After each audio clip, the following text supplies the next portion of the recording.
तत्सत। बोलिए विश्वरूप परमात्मा की जय, सनातन धर्म की जय, मातुरेवा नर्मदे हर, तत्वदर्शी सगुरुदेव की जय। उपस्थित सभी पुण्यवान ग्राम बछेरा के एवं क्षेत्रीय ग्रामों से आए हुए विविधि उपकेंद्रों से अभिन्नात्म स्वरूप सभी भाई बहनों का सादर अभिवादन है। मनुष्य जीवन की अत्यंत पुण्यमय घड़ी वह है जिस हेतु से जीवात्मा ने मनुष्य शरीर में जन्म लिया है। जब अपने मूल स्वरूप परमात्मा को पहचाने, ईश्वर अंश जीव अविनाशी, भागवत ग्रंथ आठवां अवतार श्री कृष्ण जी के जीवन कथा है। उनकी जिंदगी की कथाओं को तो हम बहुत प्रकार से रोचक भयानक ढंग से प्रतिपादन करते हैं, समझाते हैं, पर उनके तत्व ज्ञान से हम अनभिज्ञ रहते हैं, जिस कारण से अवतार का जन्म होता है वह जानना बहुत जरूरी है। भगवत गीता में श्री कृष्ण ने कहा है कि जन्म कर्म चामे दिव्यमेवं यो वेत्ति तत्वतः त्यक्त्वा देहं पुनर्जन्म नेति मामेति सौर्जुन। जो मेरा ये जन्म कर्म जाने है दिव्य चक्षु से वो ज्ञानी पूर्ण होता है, इसमें संदेह है नहीं। अवतार जिस हेतु से होते हैं उनके धर्म स्थापना का और परमात्मा पहचानने के दिव्य दृष्टि योग का जो रहस्य जानते हैं वह कृष्ण जी की दृष्टि में ज्ञानी माने गए हैं गीता में। जन्म कर्म चामे दिव्यमेवं वेत्ति तत्वतः। जो मेरा ये जन्म कर्म जाने है दिव्य चक्षु से वो ज्ञानी पूर्ण होता है, इसमें संदेह नहीं। मेरी जीवन कथा तो बहुत से लोग सुनाएंगे कि पहाड़ उठाया, अघासुर बघासुर को मारा और वो चाणूर को मारा, कुबलिया पीड़ हाथी को पछाड़ा, कंस को मारा, ये किया वो किया, ये तो मेरी कथा है। पर मेरी कथाओं के साथ जिस कारण से मैंने अवतार लिया है उस ज्ञान को जो जानते हैं उन्हें मैं ज्ञानी समझता हूं। सुनो फिर मैं बताता हूं ज्ञानों में श्रेष्ठ ज्ञान ये। अर्जुन से कहते, जानने से सर्व मुनि मुक्त हुए यहाँ, भूया परम प्रवक्ष्यामि ज्ञाना नाम ज्ञानमुत्तमम यद ज्ञात्वा मुनिया सर्वे पराम सिद्धमितो गता। मेरे ज्ञान के सहारे से जो मेरे ज्ञान के मार्ग पर चलता है वही जन्म मृत्यु के दुखमय चक्र से छूट सकता है, बाकी के जन्म मृत्यु का दुखमय फेरा बंद नहीं होगा। हमारा बौद्धिक विवेक बदलना चाहिए, हमारी बुद्धि का विचार बदलना चाहिए कि हम उनके ज्ञान को समझें। कथाएं तो सबकी हो सकती हैं पर ज्ञान से ज्यादा संबंध रहता है। अच्छे बुरे व्यवहार की कथा तो रावण की भी होगी, परंतु रावण के आदरणीय आदर्श चरित्र को अब तक हम नहीं कहते। जहां से श्रीमद् भागवत शुरू होता है अवतार 10 होते हैं, युग 4 होते हैं। अन्ये कृते युगे धर्म त्रेतायाम द्वापरे परे अन्ये कलयुगे नृणाम योग भाषानुरूपता है। सतयुग का धर्म अलग होता है, त्रेता का धर्म अलग होता है, द्वापर का धर्म भी अलग होता है, कलयुग का धर्म भी अलग होता है। जैसे गर्मी के मौसम का अलग धर्म है, खूब तपती है, लू चलती है, और बरसात का मौसम अलग होता है, खूब पानी बरसता है। उसके बाद जब शीतकाल आता है तो ठंड का मौसम अलग होता है। ऐसे हर एक युग के धर्म अलग होते हैं। त्रेतायाम द्वापरे चैव कलिजा से संशया तपस्विना प्रशांता सद्वस्थाश्च कृते युगे। सज्जुग के मनुष्य विवेक और विज्ञान बुद्धि वाले रहते हैं। वो एक ही ईश्वर है, विश्वरूप यह उनकी बुद्धि में निश्चय रहता है। ये तो रामायण में भी संत तुलसीदास ने कहा कि कृतयुग सब योगी विज्ञानी कर हरि ध्यान तरहि भव प्राणी।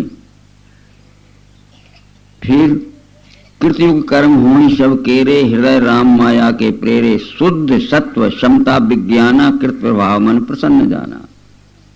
केवल एक ईश्वर को मानते हैं सज्जुग के मनुष्य। त्रेता विविधि यज्ञ नर करही। बदल गया बुद्धि का विवेक विज्ञान, तो बहुत से यज्ञ शुरू हो गए। परंतु उस समय यज्ञ केवल विपुल महंगी सामग्री जला के धुआं उड़ाना नहीं था। रामायण में भी लिखा है त्रेता विविधि यज्ञ नर करही, तो गीता में भी लिखा है एवं बहुविध यज्ञा वितता ब्रह्मणो मुखे। चौथे अध्याय में श्री कृष्ण जी कहते हैं ऐसे अनेक ही यज्ञ कहे हैं ब्रह्मदेव ने, वो सब कर्म से होवे, जान ले मोक्ष पाएगा। लोग कल्याणकारी कर्म को यज्ञ कहते हैं। यदि अकाल पड़ गया, लोग भूखों मरने लगे, तो अन्नदान यज्ञ करिए, जलाना नहीं। कृत्वाग्निहोत्रम स्वशरीर संस्थम शरीरम अग्नि स्वमुखो जो होती। यज्ञ करो, कृत्वाग्निहोत्रम यज्ञ करो, पर शारीर अग्निम स्वमुखो जो होती।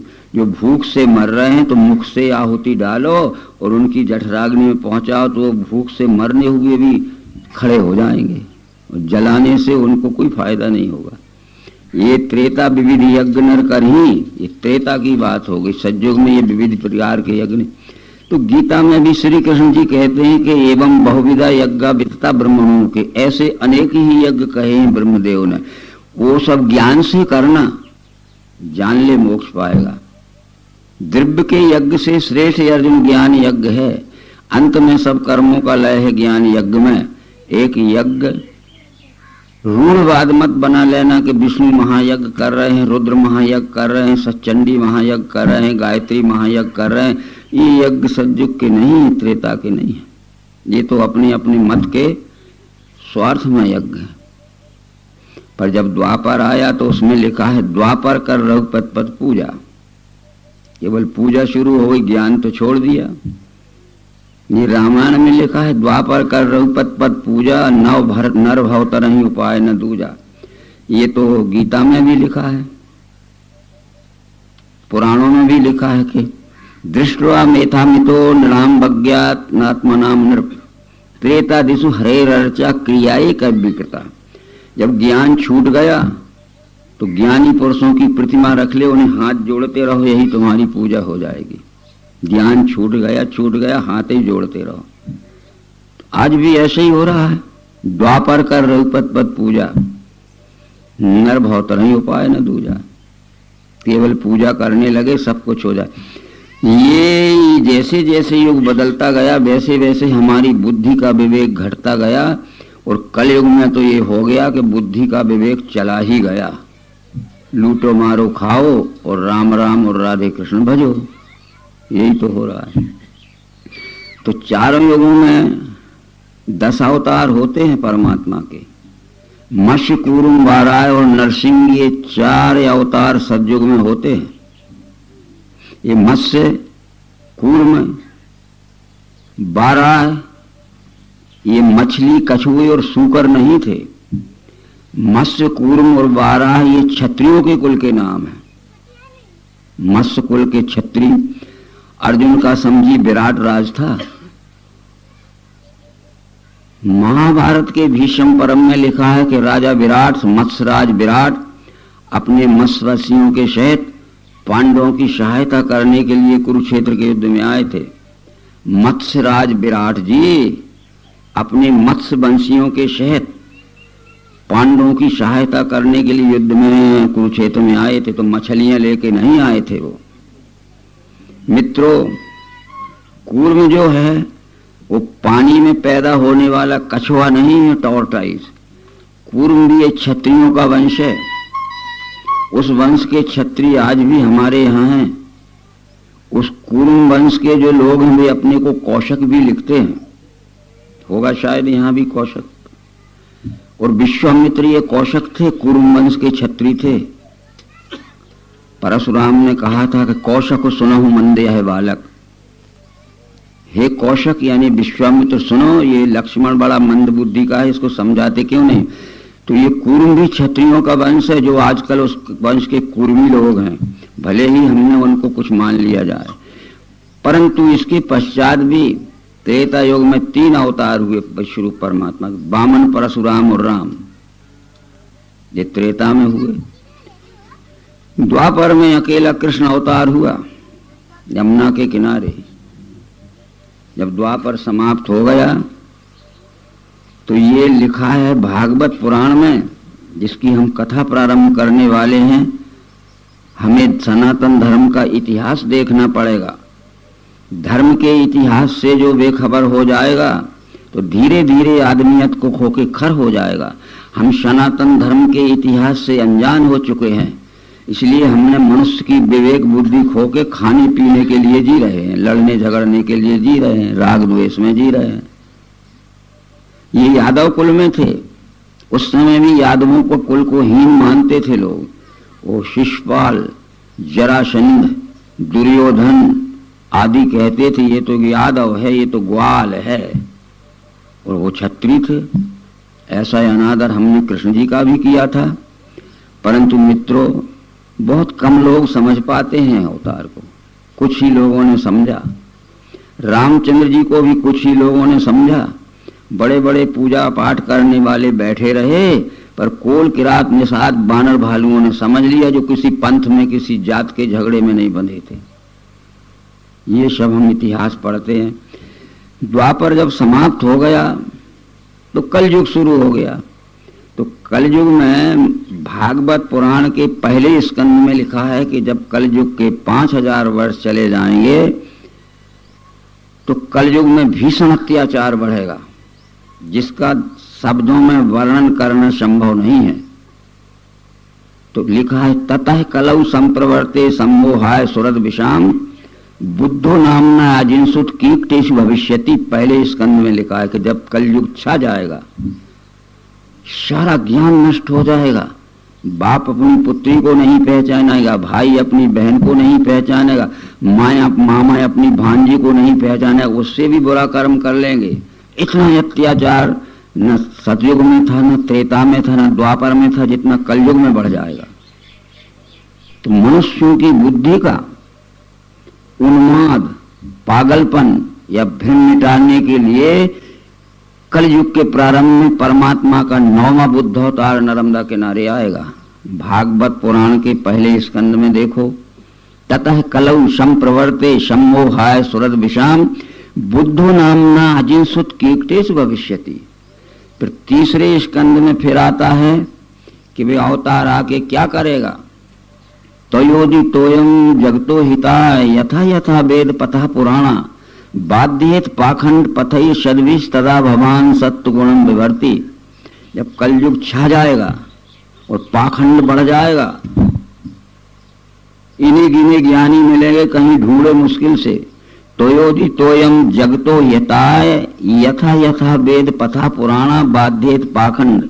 वेद का सनातन सिद्धांत जब पाखंड के उन्माद से दब जाएगा और पाखंडियों की गिनती बढ़ जाएगी, छल कपट बेईमानी और अनेक प्रकार के दुराचरण, तो उस समय उस पाखंड का निरसन करने के लिए, बुद्धि का भ्रम उन्माद दूर करने के लिए 9वां अवतार नर्मदा किनारे आएगा। ये भविष्य पुराण में लिखा है।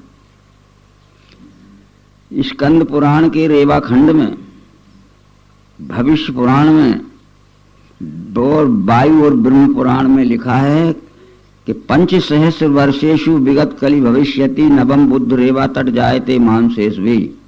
जब कलयुग के 5000 वर्ष चले जाएंगे, इस मानव जगत में बेहद अत्याचार बढ़ेगा, जिसका शब्दों में वर्णन करना संभव नहीं है। उस बौद्धिक उन्माद को, बौद्धिक पागलपन को, पशु बुद्धि को, जैसे पशुओं में चाहे जैसा व्यवहार होता है, ज्ञान देने के लिए 9वां अवतार नर्मदा किनारे आएगा 5000 वर्ष के बाद। उसके ज्ञान को जो नहीं मानेगा, बहुत समझाएगा, बहुत समझाएगा। उसके बाद 10वां कल्कि अवतार होगा। कल की अवतार सजा देने के लिए आएगा। जब सब जग आगे धार है दिव्य दृष्टि, स्वधन श्रुत ही जाने आचरे वे न कष्टी। नर्मधर फांसे पंथ में जो किसी को, तो ध्वज तन कली द्वारा दंड दूंगा उसी को। मैं कल की अवतार बन के आऊंगा कि 9वें अवतार में मैंने बहुत समझाया, मान जाओ, बुद्धि का पागलपन, बुद्धि का भ्रम, बुद्धि का पशु व्यवहार सब आदमी की बुद्धि में जियो। नहीं मानोगे तो जब सब जग आगे धार है दिव्य दृष्टि, स्वधन श्रुत ही जाने आचरे वे न कष्टी। नर्मधर फांसे पंथ में जो किसी को, तो ध्वज तन कली द्वारा दंड दूंगा उसी को। मैं मारने के लिए कल की अवतार बन के आऊंगा। ये चारों युगों का इतिहास है, व्यास जी ने लिखा है। सर्गस्य प्रतिसर्गस्य वंशा मनवंतराणि च वंशानुचरितम चैव पुराणम पंचलक्षणम। बस ये 5 बातें उन्होंने पुराणों में लिखी हैं। इसके बाद जो कुछ भी लिखा गया है वो हमने आपने लिखा है, अपने धन कमाने के लिए, पंथ बनाने के लिए, पूजा पाठ कराने के लिए। धर्मार्थ काम मोक्षाणाम उपदेश समन्वितम पूर्ववृत्त कथा युक्त इतिहासम परिचक्षिते। इसके साथ साथ धर्म अर्थ काम और मोक्ष पर पहुंचाने वाला ज्ञान भी लिखा है, जिससे मनुष्य धर्म को समझे और धर्म से धन कमावे, अधर्म से न कमावे, और धर्म से कमाए हुए धन से अपनी सीमित जरूरतों को पूरा करे और मोक्ष का सुख भोगे। दूसरे का लूट के अपने विषय भोग न भोगे। सारा कुछ लिखा है। और ये रामायण में भी उसके ट्रांसलेशन है कि सुन समझें जन उदित मन मज्जहि अति अनुराग, लहाई चार फल चतनु साधु समाज पर। इस ज्ञान को सुने और समझें, अपनी बुद्धि में धारण करें और फिर आचरण में लावें, तो उनको जीवित अवस्था में ही चारों फल मिल जा सकते हैं, धर्म अर्थ काम मोक्ष। खैर, ये हमने युगों का इतिहास आपको बताया। अब भागवत महापुराण जहां से शुरू होता है, महात्म का वर्णन तो नहीं करेंगे, धुंधकारी का और उसका गौकर्ण का वो तो हो गया आपको, वो महात्म है, भागवत से अलग है। परंतु जहां से प्रथम अध्याय लिखा है, व्यास जी ने लिखा है, सुखदेव जी ने व्यास जो अभिमन्यु के पुत्र परीक्षित को सुनाया है, 60 वर्ष की उम्र में सुनाया है।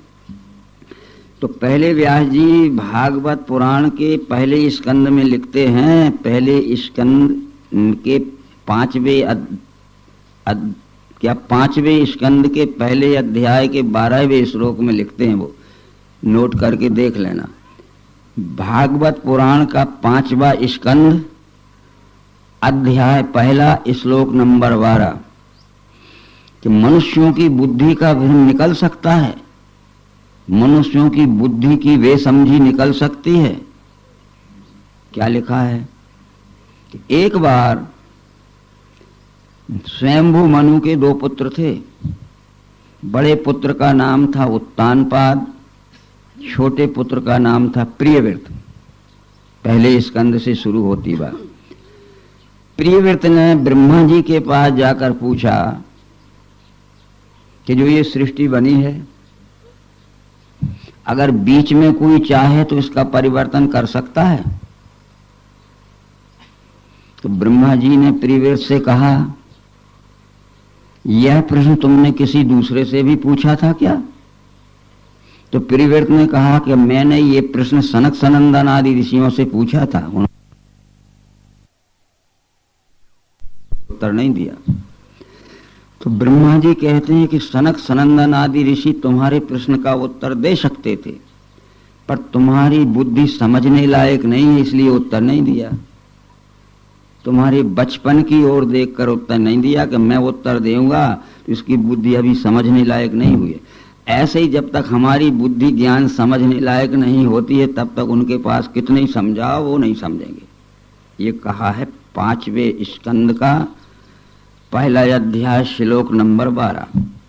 परंतु तुम्हारी आतुर इच्छा है, तुम्हारी उत्कट इच्छा है, तो मैं बता देता हूं। तो ब्रह्मा जी बोले प्रियव्रत से कि न तस्य कश्चित तपसा विद्यावा, न योग वीर्येण मनीष्यावा, नैवार्थ धर्मे परता स्वतः वा कृतन वहंतन तनुभृत ही भूयात। ये ब्रह्मा जी ने उत्तर दिया मनुपुत्र प्रियव्रत को। न तस्य कश्चित तपसा विद्यावा, न योग वीर्येण मनीष्यावा, नैवार्थ धर्मे परता स्वतः वा कृतन वहंतन तनुभृत ही भूयात। ये जो वस्तु जैसी प्राकृतिक बनी है उसका प्राकृतिक ही परिवर्तन होगा।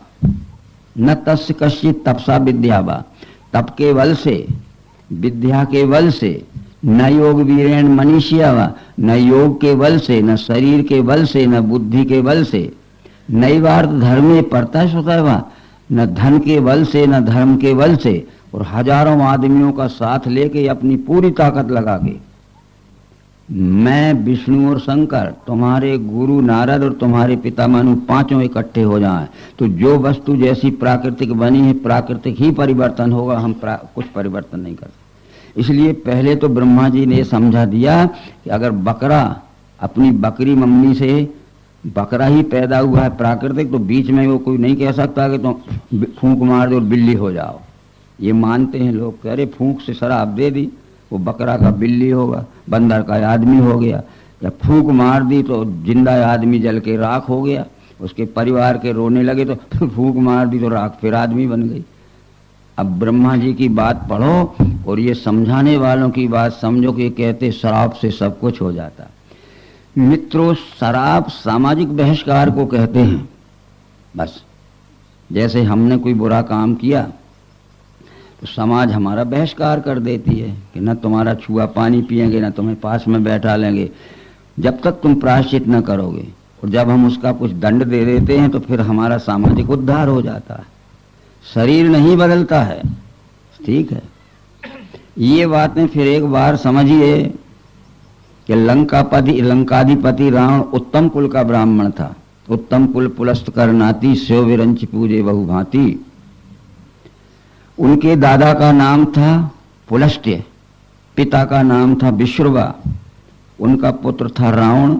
विश्रुवा की 3 पत्नियां थीं। 3 पत्नियों से एक से रावण कुंभकर्ण हुआ था। जो आए बैठालते जाना, फिर अपन सबसे मिल लेंगे। बैठिए, आगे बैठ जाओ। विश्रुवा की 3 पत्नियां थीं, एक से रावण और कुंभकर्ण हुए थे, एक से विभीषण हुआ था, एक से शूर्पणखा, और वो खरदूषण तृष्टा आदि हुए थे। ये अभी रामायण पढ़ने वालों को पता नहीं होगा। रामचरित पुराणों में लिखा है, बहुत बड़ा अध्यात्म रामायण में, वाल्मीकि रामायण में लिखा है। तुलसीदास जी को तो उनके गुरुजी ने जैसा सुनाया, अभी 500 वर्ष की बात है, ऐसा उन्होंने लिखा है। मैंने निज गुरु सन सुनी, कथा सुसू कर खेत, समझ रही नहीं बालपन तब मैं रहा अचेत। तथापि कही गुरु 12 12, समझ परी कछमति अनुसारा, भाषा बद्ध करो में सोई। जब रावण को बुरी आदत लग गई, वो मांस मदरा खाने लगा, और जिसकी सुंदर बहन बेटी देखी घर में से छुड़ा लाता था, और उसको रोका या तो जान से मार देता था या फिर पकड़ के कैद खाने में डाल देता था। यही काम था उसका। उनके परदादा, जो क्या कहते पिता का पिता, ग्रैंडफादर पुलस जी ने कहा कि बेटा ये राक्षसों का काम है, हम ऊंचे कुल के ब्राह्मण हैं, मांस मदरा खाना पीना छोड़ो, पर स्त्री अपहरण छोड़ो। खूब समझाया दादा पुलस ने और पिता विश्रुवा ने, वो माना नहीं। एक दिन उन्होंने सलाह कर ली कि भाई ये बार बार समझाते, ये मानता नहीं तो आखिरी फैसला कर लो, नहीं मानेगा तो आज कह दे और मानेगा तो कह।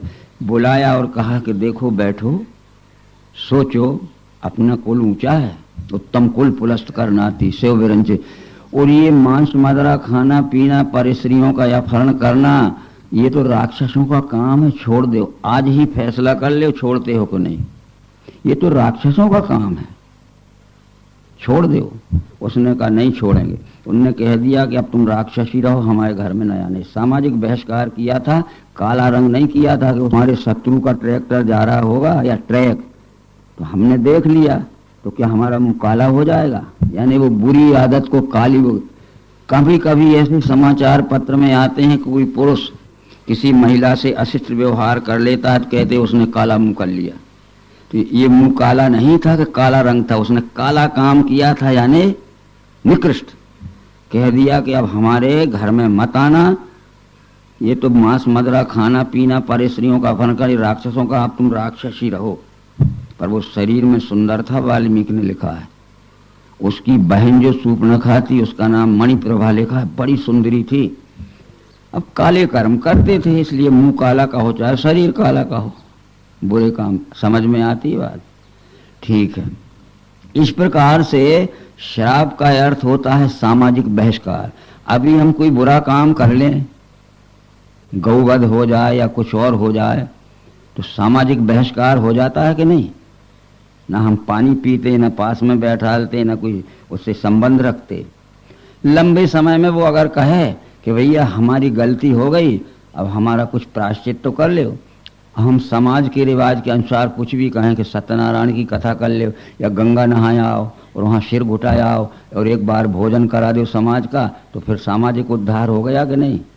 तो ये श्राप यानी सामाजिक बहिष्कार शरीर का परिवर्तन नहीं हो, क्योंकि विचारों का परिवर्तन तो हो ही गया। तो विचार काले हो गए तो शरीर ही से तो वो काम हुए थे, शरीर काला बता दिया। बहुत गहरी समझे हैं ये आदमी की बुद्धि। जो हमने कहा कि ब्रह्मा जी ने कहा कि तप के बल से, विद्या के बल से, योग के बल से, शरीर के बल से, बुद्धि के बल से, धन के बल से, धर्म के बल से, और हजारों लोगों का साथ लेके और अपनी पूरी ताकत लगा के मैं, विष्णु, शंकर तीन, तुम्हारे गुरु नारद और तुम्हारे पिता मनु, ये पांचों इकट्ठे हो जाएं तो जो वस्तु जैसी प्राकृतिक बनी है प्राकृतिक ही परिवर्तन होगा। ये भागवत रखी। तो कैसे कह देते हो कि किसी ने कह दिया तुम? तो देखो प्रहलाद को क्या लिखा है रामायण में, राम नाम नर केसरी कनक कसु कलिकाल जापक जन प्रहलाद जिनि दलिपाल सुरसाल। राम नाम नर केसरी कनक कसु कलिकाल जापक जन प्रहलाद जिनि। हम सबको प्रहलाद के समान जापक बनना पड़ेगा। मंत्र जाप में दृढ़ विश्वास आ। जब विश्व रूप का निश्चय हो गया तो हमें दृढ़ विश्वास हो गया, कितना ही बड़ा लोभ मिले, कितना ही बड़ा भय मिले, हम अपने सिद्धांत को न छोड़ें। तो कितना बड़ा लोभ मिल रहा था प्रहलाद को कि मुझे ईश्वर कह दे तो सारा राज दे दूंगा। तो प्रहलाद ने कहा कि पिताजी एक व्यक्ति ईश्वर नहीं हो सकता, और मुझे ईश्वर नहीं कहे तो जान से मार दूंगा। तो भी प्रहलाद ने जान के मरने के डर से भी नहीं कहा। ये प्रहलाद ने विष्णु पुराण में लिखा है, जहां प्रहलाद नरसिंह भगवान का और हिरण्यकश्यप का प्रसंग आता है। वायु ब्रह्म पुराण में लिखा है कि हिरण्यकश्यप क्या लिखा है कि न शब्द गोचरम यस्य योगी देहम परम पदम यतो यच्च स्वयं विश्वम स विष्णु परमेश्वर। पिताजी शब्दों में कहने से दर्शन नहीं होता है, न शब्द गोचरम यस्य, प्रत्यक्ष दिखाने और देखने पर दर्शन होता है। यतो यच्च स्वयं विश्वम स विष्णु परमेश्वर। ये स्वयंभू विश्वरूप जो दिख रहा है विश्वरूप ही परमात्मा है। तब वो विश्वरूप परमात्मा की जान पहचान कर भक्ति कर रहा था। जा का अर्थ है जानना, पा का अर्थ है पहचानना, का अर्थ करना। तो दृढ़ विश्वास हो गया। वो मृत्यु के डरने से और राज के लोभ से भी उसने हिरण्यकश्यप को नहीं कहा कि आप ईश्वर हो। ये दिव्य दृष्टि किसने दी थी प्रहलाद को? हम कूर्म पुराण, मत्स्य पुराण, नरसिंह पुराण देखें। हिरण्यकश्यप पुत्र प्रहलाद नाम पुण्यवान दिव्येन चक्षुषा सिंगम पश्यत देव भागतम। हिरण्यकश्यप के पुण्यवान पुत्र प्रहलाद को नरसिंह भगवान ने दिव्य दृष्टि देकर विश्वरूप दर्शन कराया था। तब उसमें लिखा है कि प्रहलाद अपने पिता हिरण्यकश्यप से कह रहा था न शब्द गोचरम यस्य। शब्दों में कहने से दर्शन नहीं होता है, प्रत्यक्ष देखने दिखाने पे दर्शन होता है। योगी ध्येयम परम पदम, जिस परम पद को प्राप्त करना ये शुद्ध हृदय वाले योगियों का ध्येय रहता है। यतो यच्च स्वयं विश्वम, ये जो स्वयंभू विश्वरूप दिख रहा है ये विश्वरूप ही परमेश्वर है। इतना निश्चय हो गया था। तो मृत्यु के डर से और राज के लोभ से भी उसने ईश्वर नहीं कहा हिरण्यकश्यप को। इतना निश्चय हो जाता है। अब ये तो बताया नहीं। विष्णु पुराण को एक बार देखिए, बाजार में मिलता है, जो भागवत से बहुत पहले बना है। अब इसमें लिखा है कि न दिन को मरूं न रात को मरूं, न ऊपर मरूं न नीचे मरूं, न भीतर मरूं न बाहर मरूं, न किसी हथियार से मरूं। तो वो सब गढ़ंत कथा बढ़ती गई। उसमें तो इतना ही लिखा है कि जब हिरण्यकश्यप ने घोषणा कर दी, विष्णु पुराण की बात कह रहा हूं, कि अगर कल मेरी बात नहीं मानी तो तुझे जान से मार दूंगा, तो हाहाकार मच गया राजभर में। उसके समवयस्क मित्र थे, समान उम्र के जवान मित्र थे, वो इकट्ठे हो गए कि कल हमारा मित्र मारा जाएगा तो नौबत हमारे ऊपर आएगी, और हमारे देखते हुए हमारा मित्र मारा गया तो हमारी जिंदगी को धिक्कार है। एक हिम्मतवर ने, दमंग, सूरवीर, हिम्मतवर, बहादुर व्यक्ति ने आके कहा हिरण्यकश्यप से कि मैं आपसे कुछ कहना चाहता हूं। क्या कहना चाहते हो? ये कहना चाहता हूं कि मनुष्य अपने अज्ञान पर, अभिमान पर भी कभी विचार करता है कि दूसरे के ऊपर ही दोषारोपण करता है। आज आपको अपने अज्ञान और अभिमान पर विचार करना है, नहीं तो नौबत प्रहलाद पे नहीं आएगी, आप पे आ सकती है। उसने देखा कि 20 जवान खड़े हैं उसके मित्र, ऐसा न होगा कि मचल दें। तो उसने कहा कि मेरे पुत्र को बुला दो। पुत्र को बुला दिया गया। हिरण्यकश्यप ने गोदी में बैठा लिया, हाथ फेर रहा है कि पुत्र, मैंने तुझे बहुत कष्ट पहुंचाया, भूल जाना। तो प्रहलाद बोला कि पिताजी, अभिमान में और अज्ञान में क्या क्या बुरे कर्म नहीं करता, मैं तो भूल गया। नरसिंह पुराण, उसमें विष्णु पुराण में लिखा कि पिता पुत्र दोनों मिलके रहने लगे। अब यहाँ चीर डाला, फाड़ डाला। उसका मतलब है कि उसके अभिमान को धमकी दे के चीर फाड़ डाला। आज आपको अपने अज्ञान अभिमान पर विचार करना है तो नौबत प्रहलाद पे नहीं आएगी, आपके ऊपर आएगी। डर गया वो, अभिमान को चीर फाड़ डाला और शरीर की फोटो बना के बता दिया कि वो नरसिंह चीर फाड़ रहा है। ये कथाएं बढ़ती गई, बात का बतंगा बढ़ता गया। ये कहावतें रहती हैं, इसलिए 5000 श्लोक का भागवत 18,000 श्लोक में बढ़ गया। क्या रहते हैं, जो पंखे का कौआ, एक कहावत होती है ना। एक सेठ जी थे, वो अपना हिसाब किताब जोड़ रहे थे और बैलेंस निकाल रहे थे अपने रजिस्टर में, परंतु थोड़ा रह गया था और उनको जोर से हादत हुई टट्टी की। तो वो जोड़ जोड़ के जल्दी उठे और उठे लोड़ा लेके आम के झाड़ के नीचे बैठ गए जल्दी में। और जब वो शौच साफ करने लगे तो उनके टट्टी के नीचे एक पंखा पड़ा था कौए का। अरे, उनने देखा कि ये पड़ा तो नहीं था, कहाँ से आ गया। पर उनने सोचा कि झाड़ पे कौए बैठते, हो सकता है कौए का हो। पर उन्हें सदमा रहा ये कि अरे पहले तो नहीं था, कहाँ से आ गया। तो इतनी बात उनने अपनी आके सेठानी से कही कि ऐसा लगता है कि आज मैं अपनी टट्टी में एक छोटा सा कौए का पंख गया हूं, पर कौए तो झाड़ पे भी बैठते, उनका भी हो सकता है। इतनी बात कही थी। वो सेठानी जी ने नौकरानी से कही कि आज हमारे सेठ जी एक कौआ टट्टी में गए, देखो पंखे का कौआ बनाया। नौकरानी जब मोहल्ले में गई तो वो अपने मोहल्ले में कहती कि आज हमारे सेठ जी 5 कौए गए हैं टट्टी में। और फिर यहाँ से गोंदरी में और तुम्हारे दूसरे गाँव सेठ जी 100 कौए रोज हगते। ये हो गया पंखे का कौआ तुम्हारा। कितनी गपोड़े बढ़ते गए। अन्यथा नहीं, ये बात हमने प्रमाण दे दिए कि नरसिंह ने प्रहलाद को दिव्य चक्षु दी है। आप मत्स्य पुराण में, कूर्म पुराण में और नरसिंह पुराण में देख लीजिए। हिरण्यकश्यप पुत्र प्रहलाद नाम पुण्यवान दिव्येन चक्षुषा सिंहम पश्यत देव भागवतम। नरसिंह भगवान ने दिव्य दृष्टि देकर ये विश्वरूप का दर्शन कराया था। तब वो कह रहा था कि न शब्द गोचरम यश, शब्दों में कहने से दर्शन नहीं होता, प्रत्यक्ष देखने दिखाने पे दर्शन होता है। यह तो यच्च स्वयं विश्वम, ये स्वयंभू विश्वरूप जो दिख रहा है सब विष्णु परमेश्वर है। यही तो विष्णु और परमेश्वर है। क्या क्या समझाया जाए। तो वो इसमें जो मिलके रहने लगे, वहां लिखा है विष्णु पुराण में, यहाँ कहते चीर डाला, फाड़ डाला। तो हो सकता है कि उसके अभिमान को चीर फाड़ डाला, जो उसके शरीर पर उसका चित्रण कर दिया। बहुत सी बातों के ऐसे रहते हैं। जो सवेरे भी हमने कुछ बताया था कि जो बुरा काम करता है तो कहते हैं उसका मुंह काला हो गया, तो क्या उसने कालोंच लपेट ली। यानी बुरे काम को काला मुंह वाला कहते हैं। ठीक, तो ये प्रहलाद को इसमें लिखा कि पहाड़ से पटक दिया भागवत में, हाथी के पांव से दबा दिया, हाथ पांव बांध के समुद्र के पानी में डाल दिया और आगे के भट्टे में डाल दिया तो भी बच गया। ये तो बड़ी सामान्य बात है। जिनके प्रारब्ध में मौत नहीं आती है वे बड़े बड़े घटनाओं से बच जाते हैं। बड़े बड़े भूकंप होते हैं, ऊपर के आदमी चकनाचूर हो जाते हैं। जब मलबा हटाया जाता है तो आपने पढ़ा हुआ कि 4-4 दिन के दबे लोग जिंदा मिलते हैं। अरे मौत ही नहीं आई तो कैसे मर जाएंगे। और प्रारब्ध में मौत आ गई तो यहीं बैठे बैठे हार्ट फेल हो जाएगा। इसलिए अकाल मृत्यु नहीं आती है, डरना बिल्कुल मत। वाल्मीकि रामायण में सीता जी ने अपने मुंह से कहा है कि सत्यम बतेदति प्रवदंत लोके न अकाल मृत्यु भवतीत लोके। यह अकाट सिद्धांत है कि अकाल मृत्यु नहीं होती है।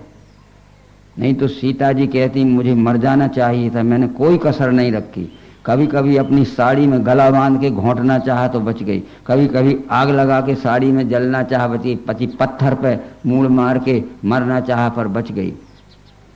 परंतु सत्यम बतेदति प्रवदंत लोके न अकाल मृत्यु भवतुइत लोके, ये सीता ने कहा कि ये बात अकाट सत्य है कि अकाल मृत्यु नहीं होती, ना मैंने कोई कसर नहीं रखी मरने की।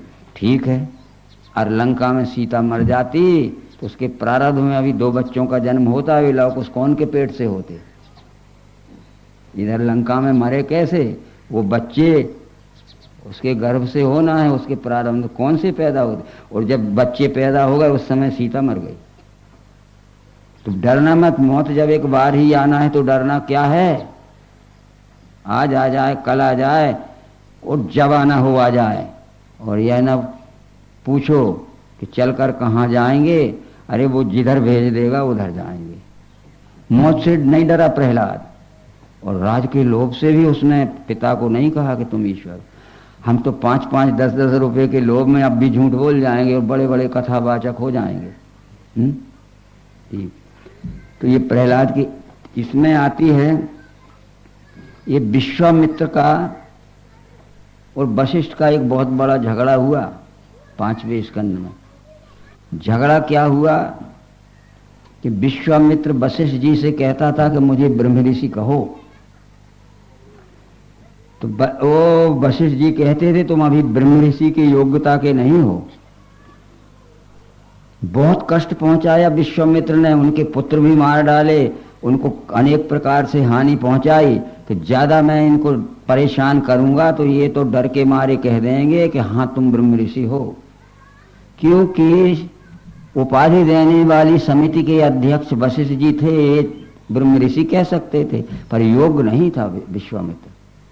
एक दिन विश्वामित्र ने सोचा कि जब वशिष्ठ को मैं जान से मार दूंगा तो दूसरा अध्यक्ष बन जाएगा उपाधि देने की समिति का, तो मुझे सहज में ब्रह्म ऋषि कह देगा।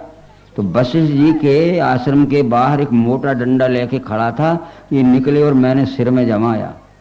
तो वो अपनी पत्नी अरुंधति से वशिष्ठ जी क्या कह रहे थे कि विश्वामित्र ब्रह्म ऋषि है, मगर उसमें थोड़ी सी ऐब है, बड़ा अकड़ेल है, बड़ा क्रोधी है। तो उसने सुन लिया, जो दबा हुआ था कि निकलेंगे और मार दूंगा, सिर फोड़ दूंगा, मर जाएंगे, दूसरा अध्यक्ष मुझे सहज में पाए। तो किवाड़ खटखटाए विश्वामित्र ने। वशिष्ठ अंदर से पूछते कौन है, तो बोले मैं विश्वामित्र हूं।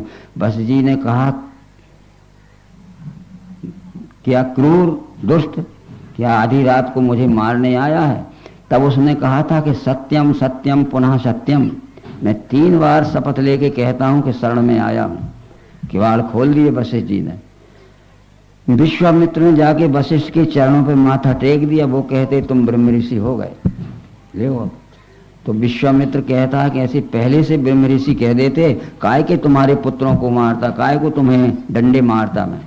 बोले तू ऐसा पहले से नमन कर लेता था तो ब्रह्म ऋषि था ही, तेरे में तो अकड़ थी, विद्या तो पूरी हो गई थी, पर अहंकार था कि डंडे के बल पे मैं ले लूंगा उपाधि। इसलिए आज तूने नम्रता धारण कर ली, इसलिए मैंने कह दिया कि ब्रह्म ऋषि। तो वर्ष ही जलधि भूमि नियर आए, यथा न वही बुद्ध विद्या पाए। जब पूर्ण विद्या हम में आ जाती है तो पूर्ण विनम्रता भी आ जाती। विद्या तो पूर्ण आ गई थी विश्वामित्र में, पर अकड़ पूरी थी कि डंडे के बल पे ले लूंगा। तो वशिष्ठ जी ने मृत्यु के डर से भी गलत उपाधि नहीं दी। ऐसी हिम्मत होना चाहिए। ये सब कथाएं लिखी हैं। और फिर वशिष्ठ जी ने जब चरणों पर माथा टेक दिया तो उनने कह दिया कि तुम ब्रह्म ऋषि हो गए। विश्वामित्र कहता है पहले से ब्रह्म ऋषि कह देते तो काय को तुम्हारे पुत्रों को मारता, मैं काय को तुम्हें मारता, और भी छुड़ा लिया था कुछ। बोले ऐसा पहले से झुक जाता तो ब्रह्म ऋषि, अकड़ तो तेरे में बहुत थी, डंडे के बल पे तू उपाधि लेना चाहता था, तो मैं मरने के वजह से भी डंडे के बल पे नहीं दे सकता। अभी तो रिश्वत दे दो तो तुम फर्स्ट डिवीजन के योग्य भी नहीं हो पर रिश्वत दे दो तो फर्स्ट डिवीजन ले लो, देख लो, होता है ना। तो ये झगड़ा भी इसमें आया है 5वें स्कंद में। परंतु एक बात फिर स्कंद 8 के अध्याय 6-7 में समुद्र मंथन आता है। समुद्र मंथन पर विचार करना है। भागवत हम एक बार खुद पढ़ के देखेंगे। उस पर हमने एक रोचक भयानक पहराव अंधविश्वास का चढ़ा दिया है कि समुद्र को मंथन किया तो 14 रत्न निकले।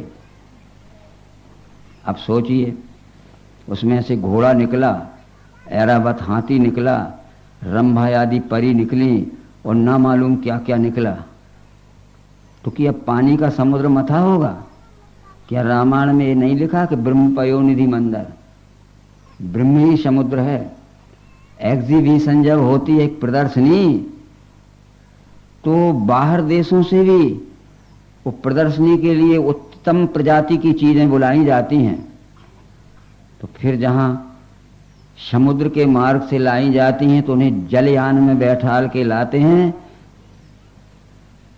जलयान जानते हो, पानी में चलने वाले जहाज पर बैठाल के लाते हैं और पानी में से चलते चलते जलयान वो किनारे पे निकलती हैं। तो ऐरापत निकला, बोले उच्च श्रवा घोड़ा निकला, धनवंतरी निकले। ये हमें फिर वेद में देखना पड़ेगा। जब महाराज दशरथ ने रामचंद्र जी के राजाभिषेक की तैयारी की, उसमें लिखा है कि देश विदेश की चीजें जो समुद्र के मार्ग से लाई जा सकती थी जलयान के द्वारा, वो भी बुला के अयोध्या में इकट्ठी की थी। तो वो जलयान पानी में से तो चलता ही, और वो वाहन को बैठाल के घोड़ा हो या हाथी हो वो उस पर चढ़ा के लाए थे। तो पानी में से निकल के भाटे पे आए तो पानी में कभी घोड़साल बनी है जो घोड़े पैदा होते के हाथी। वहां लिखा है कि चतुर्दंता समायातु ऐरापत कुलोद्भवम। अभी हम लोगों में बहुत से लोगों को पता ही नहीं होगा कि हाथियों की कितनी प्रजातियां होती हैं, कितनी नस्लें होती हैं। नर होता है हाथी, जिसको खीसें नहीं निकलती, उसको मुकना कहते हैं। नर होता है पर ये खीसें नहीं निकलती, ये मुकना हाथी है। नर होता है हाथी पर इसको एक ही खीस निकलती, उसको एक दंता कहते हैं। नर होता है हाथी, उसको 2 खीसें निकलती, वो 2 दंता होता है। पर चतुर्दंता समायातु ऐरावत कुलोद्भवम, जो सफेद रंग का होता है, ऐरापत नस्ल का हाथी है, जिसको 4 खीसें होती, 2 निकलती हैं और एक एक में से 2-2 फिर आगे हो जाती हैं, जैसे सांवर के सींग होते। तो विदेश से समुद्र मार्ग से लाया गया था वो चतुर्दंता समायातु ऐरावत कुलोद्भवम। और श्याम रंग समायातु कामधेनु समोद्भवम। और श्याम रंग की थी, पर्याप्त दूध देती थी और काफी सीधरी गाय थी। वो विदेश से बुलाई गई थी पानी के मार्ग से, जलयान से। पानी में से निकल के जलयान से किनारे आई, फिर पानी में से निकली। बस सब पानी में पैदा होते थे, गायें भी और हाथी भी, घोड़े भी। अभी हमारे देश में जर्सी नस्ल की जो गाय आई है, बहुत से लोगों को पता नहीं होगा कि कहां से आई और कैसे आई। ये आकाश से आई है। इसकी प्रजाति हॉलैंड देश में और नॉर्वे देश में हुई थी, जो उत्तरी ध्रुव के किनारे है। ये भारत में जब बुलाई गई थी तो हवाई जहाज पे बैठाल के और आकाश के मार्ग से आके भारत की भूमि में उतरी थी। तो आकाश से आई थी तो क्या वो तो कोई गौशाला बनी है? बड़ा अंधेर होता गया भैया। और तुमने MSc भी पढ़ी है और BSc पढ़ी, मास्टर ऑफ साइंस हो गए, बताओ तो क्या पढ़ रहे हो तुम? ये आयुर्वेद में बृहत्तरी ग्रंथ है, चरक सुसुर्वाग भक्त, क्योंकि मैंने भी डॉक्टरी की है।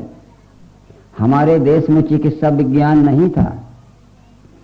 संक्रामक रोग होते थे, जो टिटेनिस होता है, धनुष्टंकार, जो कालरा होता है, या जो प्लेग होती, कोई दवाई नहीं थी। तो एक देवालय पे हमें देवी बैठा लेते, हे देवी मेरे इस रोगी को अच्छा कर देना, मैं जवारे रखूंगा, मैं कन्या जो आऊंगा, ये करूंगा वो करूंगा।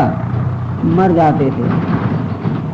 परंतु कुछ समय के बाद कुछ बुद्धिमानों ने सोचा ये तो संक्रामक रोग हैं, हमारे देश में चिकित्सा विज्ञान नहीं है। इसलिए भरद्वाज वंशज एक व्यक्ति भारत से स्वर्ग को भेजा गया।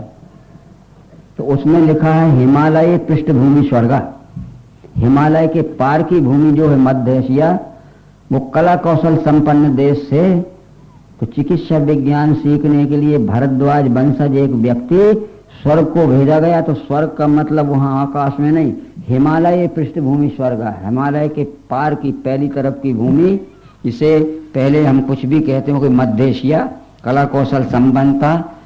चिकित्सा विज्ञान सीखने का कोर्स 2 वर्ष का था। वो भारद्वाज वंशज ने उसे 2 वर्ष तक चिकित्सा विज्ञान सीखा। परीक्षा में वो उत्तीर्ण हो गया। तो परीक्षा में उत्तीर्ण होता था, उसको धन्वंतरी उपाधि मिलती थी।